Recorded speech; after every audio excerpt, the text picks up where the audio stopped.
Hop. Hop. Encore une fois. Et...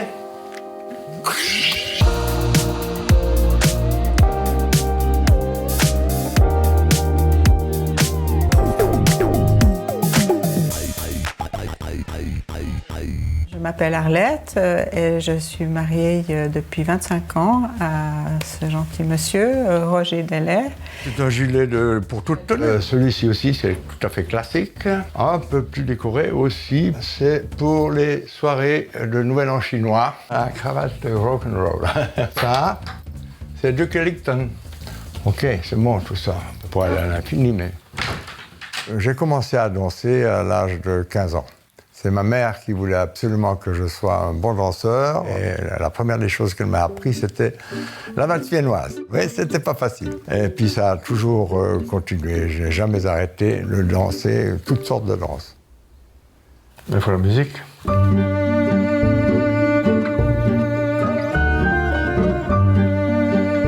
On pratique la danse maintenant depuis 25 ans.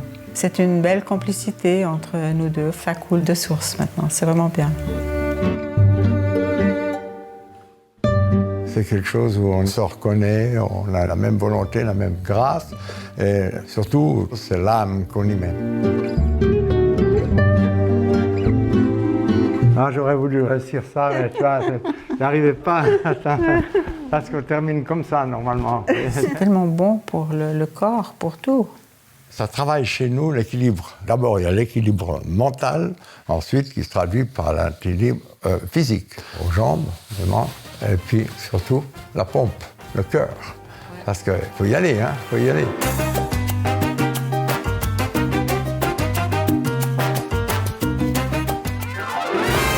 Je reste en pyjama, moi.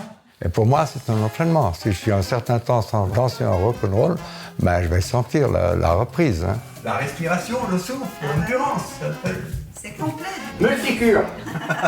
Je trouve qu'avec la danse, je me suis beaucoup métamorphosée. Ça m'a fait énormément de bien. Déjà, rencontre avec les gens. Moi qui suis une personne assez réservée, ça m'a fait beaucoup de bien.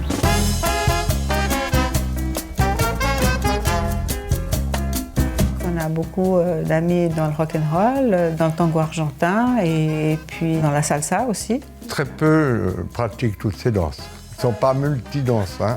C'est pourquoi on ne trouve pas forcément les mêmes gens dans chaque danse.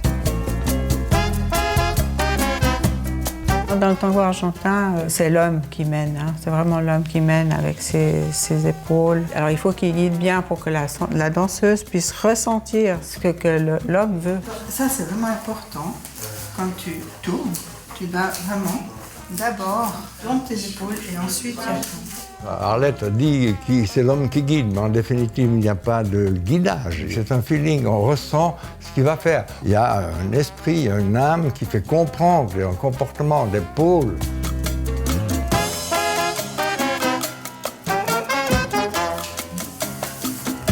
C'est une façon de vivre qui apporte des satisfactions tous les jours. Voilà. Dites-moi, vous avez le temps de boire un verre de champagne, oui?